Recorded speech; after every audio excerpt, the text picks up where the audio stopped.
Hello, I'm CJ Werleman, and in this week's episode, we reveal why now is the time to remind the world why historians have ranked Prophet Muhammad the greatest man in human history. But first, please don't forget to like and subscribe to our show. Now let's get into it. During the past year, the global popularity of the Palestinian liberation movement has soared to new and unprecedented heights, with a majority of Americans and Europeans now rallying and uniting against the Zionist occupation. But this, however, is only making Israel more desperate and cunning in its effort to shift the needle back in its favor, which means we're about to enter a new era of anti-Muslim racism. Because Islamophobia is the Zionist state's go-to message whenever it needs to manufacture fear and hatred against Palestinians. My journalism has followed this money trail for more than a decade. In 2011, I revealed how the roots of the Islamophobia network can be traced back to Israel. And then 4 years ago, I exposed how the Zionist state is pumping billions of dollars into US-based groups to frame Muslims as a community of terrorists. That's right, billions of dollars. Today, it's pumping hundreds of millions of dollars into meddling in elections throughout the Western world, having meddled in the recent French and British national polls by getting behind far-right candidates. The Zionist lobby has also allocated more than $100 million to elect pro-Israel candidates in the coming US election, which is why Israel's preferred presidential candidate is now encouraging his supporters to weaponize Palestinian as a slur word. Take a look at that. Look at a guy like Senator Schumer. I've always known him. I've known him a long time. I come from New York. I knew Schumer. He's become a Palestinian. He's a Palestinian now. Congratulations. He was very... Zionist money is used to frame Muslims and Islam as a threat to white European children, is illustrated by this new fear campaign, with this poster becoming the cornerstone of Israel's effort to turn public opinion against Palestine. And as always, Israel is using far-right political parties to carry this message, which is why Italy's far-right Prime Minister says Islam has no place in Europe. Io penso che ci sia un problema di compatibilità tra la cultura islamica o certa interpretazione della cultura islamica e i diritti e i valori della nostra civiltà. A me non sfugge che la gran parte dei centri culturali islamici in Italia sono finanziati dall'Arabia Saudita e l'Arabia Saudita è una nazione che a casa sua applica la sharia e sharia significa... Fear-mongering, lies and deceit about Islam is the only way Israel can whip up support in the Western world for its indefensible criminality against a predominantly Muslim population. This means responsible journalists have a moral and ethical duty to counter this propaganda, and they can do so by dispelling disinformation about Islam. Because Islamophobia is useless against a population who's well educated in the basic fundamentals of the religion, including the life and times of Islam's holy messenger, the Prophet Muhammad, a man regarded by historians as not only the greatest in human history, but also the most influential.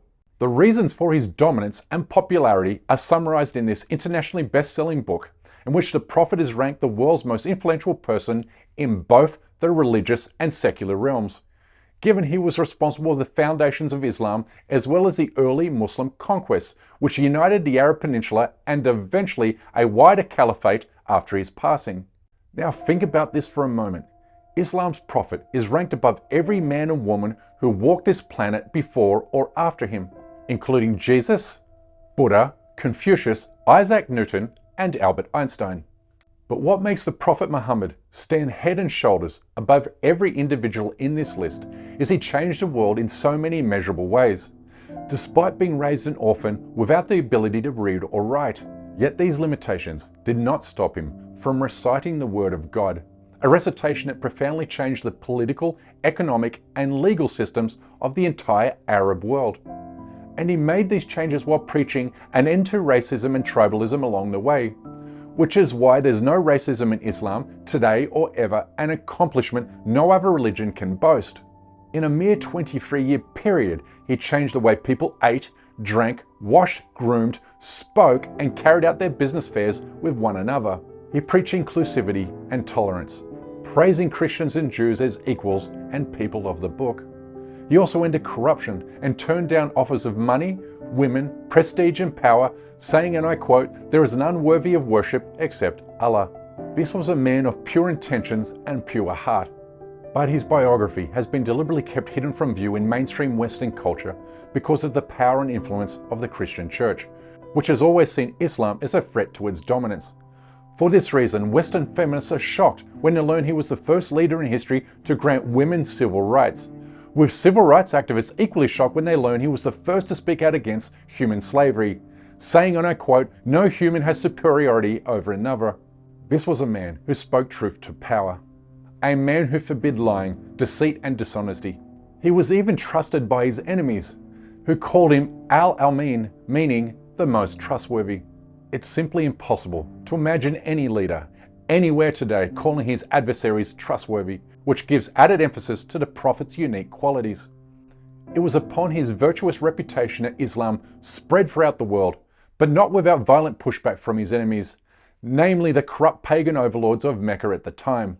You see, the word Muslim means obedience to Allah, but the warlords and tribal gang leaders of the Arabian Peninsula didn't want anyone obeying anyone else but them. So they turned against the Prophet, forcing him and his Muslim followers out of Mecca to Medina. These warlords would launch 3 major battles against the Prophet in the years spanning 624 to 627, with the Muslim defenders ultimately victorious, which in turn caused the popularity of Islam to surge throughout the region, and therefore dispelling the myth that Islam was spread by the sword. In fact, the Qur'an explicitly condones killing. The Prophet said whoever kills an innocent person, it is as if he has killed all of humanity. Islam was spread by the Prophet's calls for equality, justice and compassion. This is not something to be afraid of. This is something to be warmly embraced. But sadly, ignorance and false information fuels the stubborn persistence of anti-Muslim racism. It's this ignorance Israel exploits. So please, I urge you to visit your local mosque. Ask questions of your Muslim friends, learn the Quran, read biographical accounts of the Prophet, because arming yourself with this information will expose the lies that anchor Zionist propaganda. And if you get the chance, spend time in a Muslim country. You will feel something you have never felt in the West.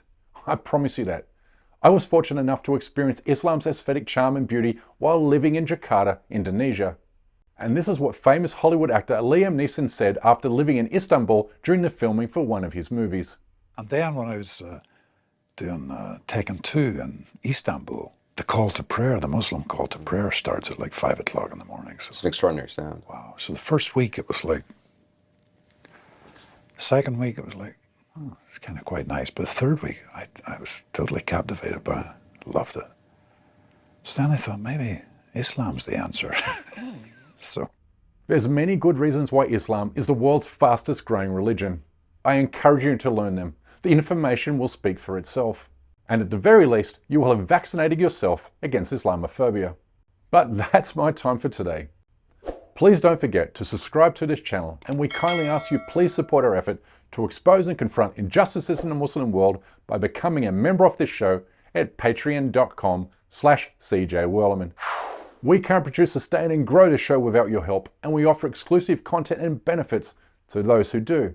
But for now, good morning, good evening, wherever you are, and stay blessed.